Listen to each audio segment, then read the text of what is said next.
Hi guys. So I wanted to check in. Um, I had actually recorded this entire like rambling episode about blocking people, and I decided that although I do want to touch on that, it's not something I want to do an entire webisode about because you know anybody that's been around on Facebook and seen my Facebook over the past week knows that things didn't go the way that I wanted them to.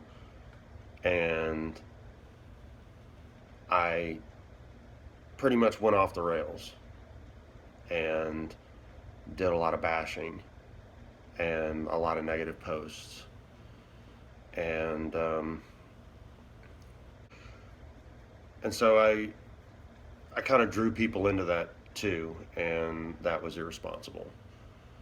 Um, it was petty. It was spiteful. It's like my friend Tom would say, I was cutting off my nose to spite my face.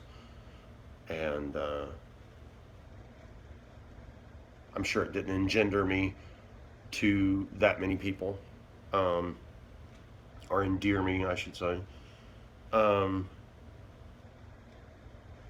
but it's like a friend of mine said today, and that's one thing. First of all, I want to make abundantly clear is that throughout this entire situation, this whole debacle that has developed, I have had some very good friends, some people that I tender their friendship a great deal, and they have, in their own ways, with just certain little words or sentences. I wish that I could get all of the sentences that all of my friends have said over the past week separately and combine them into one paragraph because they're all gems of truth.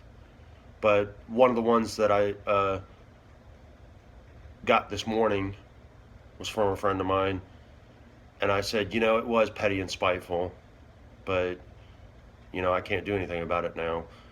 And she said, you know, there are those who would say that your reaction was immature. She goes, but it also could be said that it's pretty immature to block somebody unless there's extenuating circumstances, like extreme circumstances. She also said that anger is a part of grief, so it's normal. And I thought about that, and, these are things that I've learned along the way through my various stints in treatment and, various, you know, research that I've done into coping mechanisms and DBT and things of that nature. And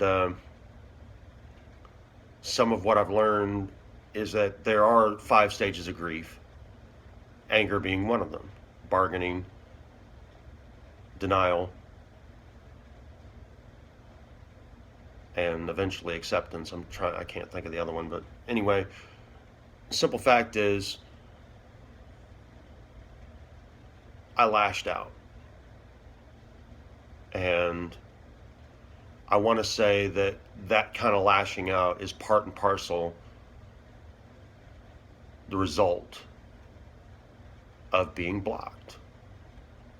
I don't know how else to put it. I can't, you know, I'm like Fatal Attraction. I will not be ignored, I mean, and to have someone that was so close, as close as we could be, shall we say, they purported themselves to be that close to me. They told me they wanted to be that close to me. Now, granted, I could have looked at this whole situation and thought this is a pipe dream, you know, and it could have occurred to me.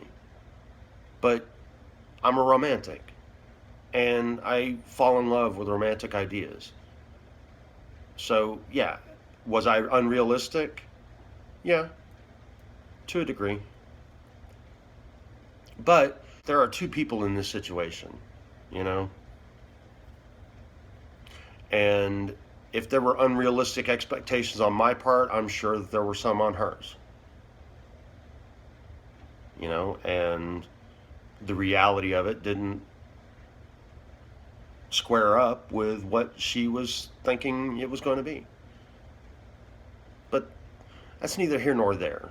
Simple fact is, I made an ass of myself, and I bashed somebody that I said that I cared about,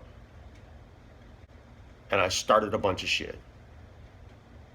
And, you know, I can say that that's just my personality, and to a degree it is. I can say that, there is ample evidence that when I feel wronged or hurt, that I lash out. I can say that because there is ample evidence. It's if you go far back enough on my Facebook, you'll see it all. And if you go to my blog, you'll see it all. And to a degree, that was information that I informed this person about from the jump. I gave them the links to my blog. I told them that it was a slice of my life for a year and a half. And whatever they wanted to learn about me, they could find it there.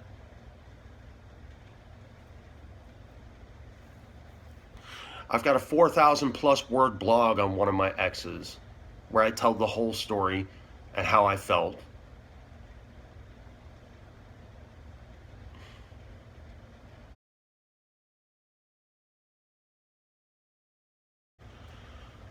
One thing that I've learned is that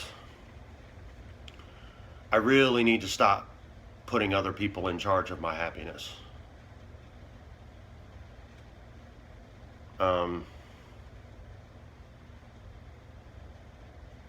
all total, I'm a pretty damaged individual. And I'm not saying this by way of being self-pity or self-worth problems or anything like that. I'm just being realistic. I'm a pretty damaged person. I've suffered loss and abandonment, rejection. So it's like I have these things within me, these experiences that I've had that shape the mentality that I have. And it's a daily kind of balancing act on how to act one way or act the other and try to do more good than bad in the world. But the point I was trying to make is that when I put other people in charge of my happiness, I'm doing them a great disservice because, first of all, it takes so much effort on my part to cope, first of all, and deal with these raging emotions.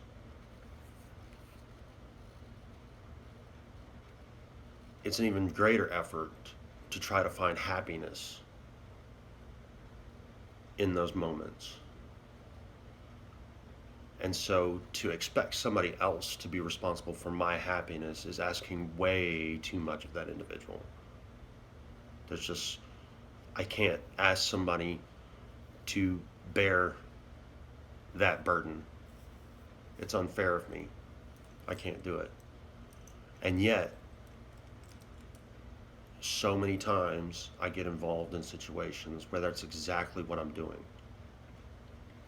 And if I'm not around that person, I'm not communicating with that person, if I'm not talking to them, if I'm not seeing them, then I'm in the shithole. And everything sucks. And that's just way too much pressure to put on somebody. And so that's number one, what I need to stop doing. Um, I can't I can't allow other people. First of all, I can't expect other people to be responsible for my happiness, and I can't allow people's actions to determine my state of happiness. I need to be happy within myself, regardless of what anybody else does. Now, again, I fell into this situation. When, let me break it down for you real quick, just real quick.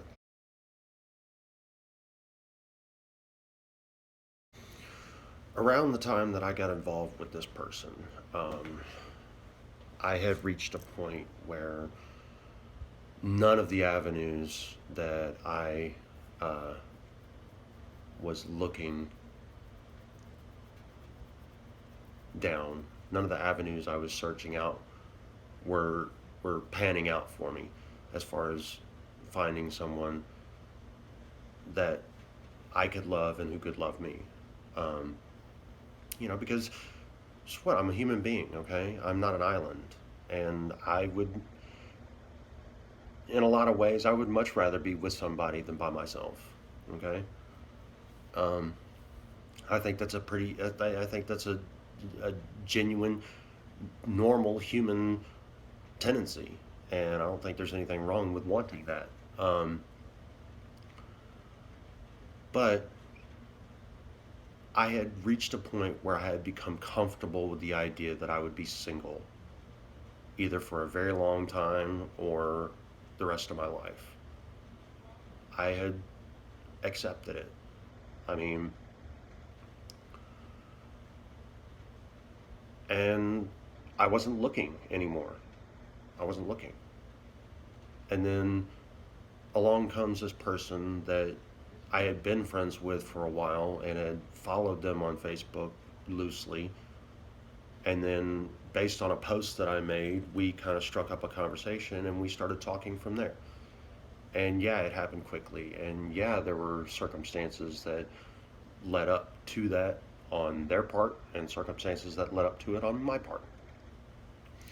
And I think that pretty, we were both damaged people, and we found a common ground and we built on that. And maybe it was a castle in the sand and it just got washed out by the waves. But simple fact remains that it happened. And the level, I mean, it started with words. The relationship started with words, it developed through words, and words are what has led to where it is right now. It's words. And maybe if my words were not as cutting and were a little more supportive, maybe I wouldn't be in this situation. But at the same time, I was hurt. I was hurt. And when I get hurt, I lash out.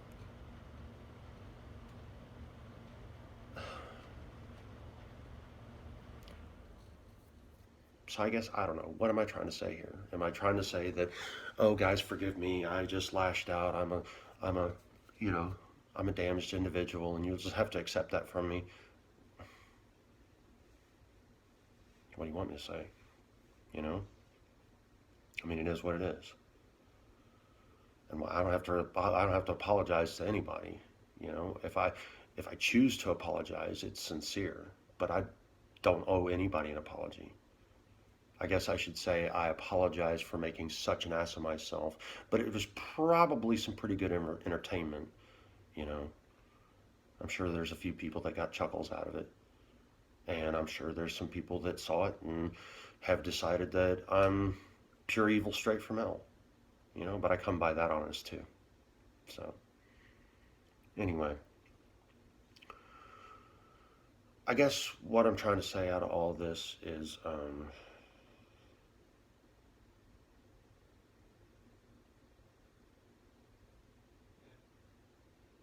I'm learning.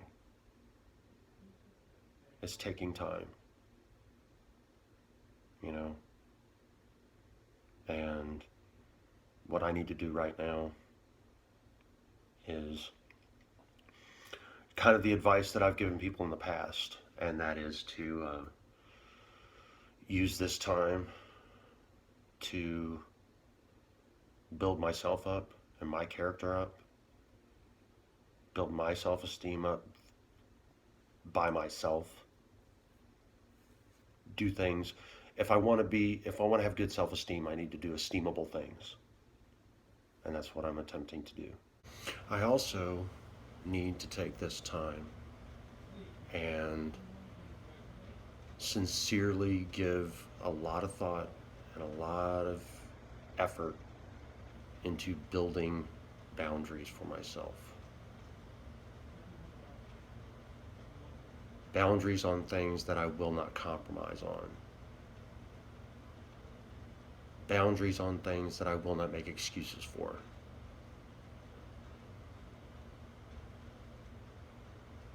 Boundaries on things that I will not accept or tolerate. And stick to those boundaries. Build them up. They're not walls, they're boundaries. Build those up and operate according to those from this point forward. And when I say what I will and will not accept or tolerate, that's not just the behavior of the other person involved. That's not just I won't tolerate that kind of behavior from them. I'm also talking about the kind of behavior that I would tolerate from myself. When I see these things, these red flags start popping up that I'm moving in this certain direction, I need to be able to say to myself, no, this is a boundary that you've set. Don't act on it.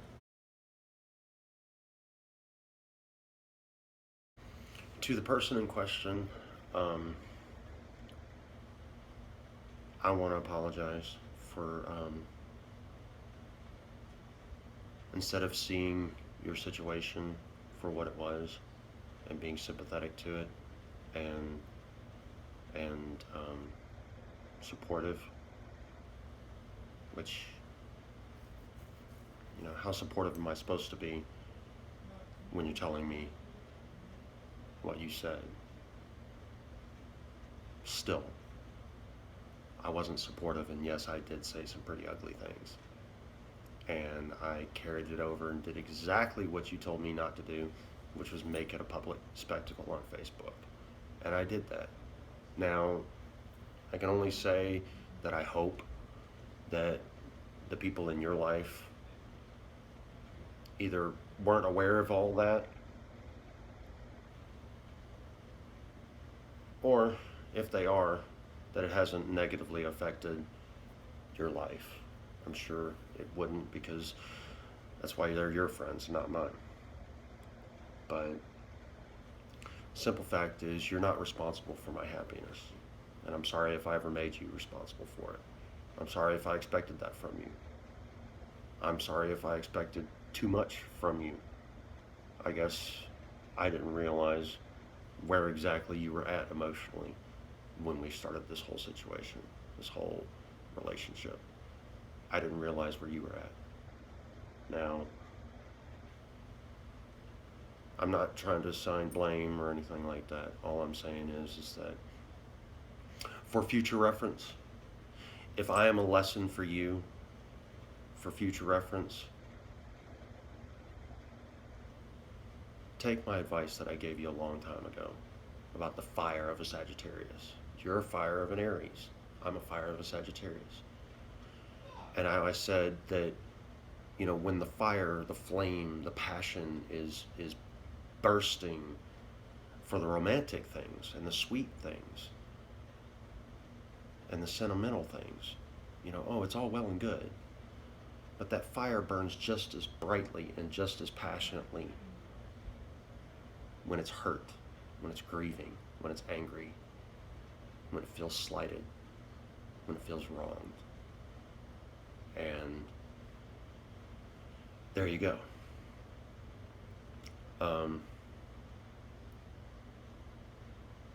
Maybe we'll meet again somewhere down the road, and we can, talk and be civil with one another, and, remember things and have good times. Or maybe we'll never see each other again.